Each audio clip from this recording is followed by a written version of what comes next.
Malampusong nasikop sa hiniusang puwersa sa Butuan City Police Station 2, Drug Enforcement Unit o Philippine Drug Enforcement Agency kundi PDEA Agusan del Norte atol sa gipegayon anti-illegal drug operation alauna unsi ang takna sa Sayus Kabuntagon Nobyembre 2025 sa Barangay Duungan, Dakbayan sa Butuan. Giila ang dinakpan nga si alias Louie, 42 anyos, minyo way trabaho og residente sa maong naisgutang barangay. Nakuha gikan sa suspitsado ang tulo ka pakiti sa gidudahang shabu diin ang kinatibuk ang gibugaton anaa sa 3 ka gramos og adunay standard drug price nga mo kantidad og 20,000 ka pesos. Kini nga operasyon nagapakita sa padayon og walay hunong nga pagpaningkamot sa Butuan City Police sa Office sa pagpanguna batok sa illegal nga droga. Ang puwersa usab sa PDEA Agusan del Norte magpabilin nga ling-on og determinado sa pagpanglimpyo sa dakbayan sa bisan unsang porma sa drug related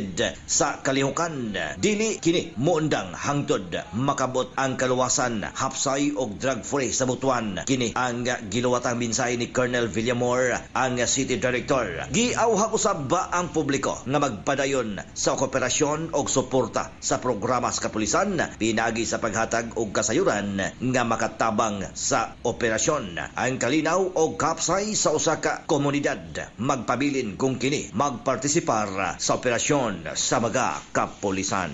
Mga katropa, ampingan ta ang atong panglawas mag-inom sa makanunayon sa Santon Plus Gold ug Santon Vitamin C. Alang sa nagkahiusang Pilipino para sa Pilipinas, Junje Lebrias, XFM.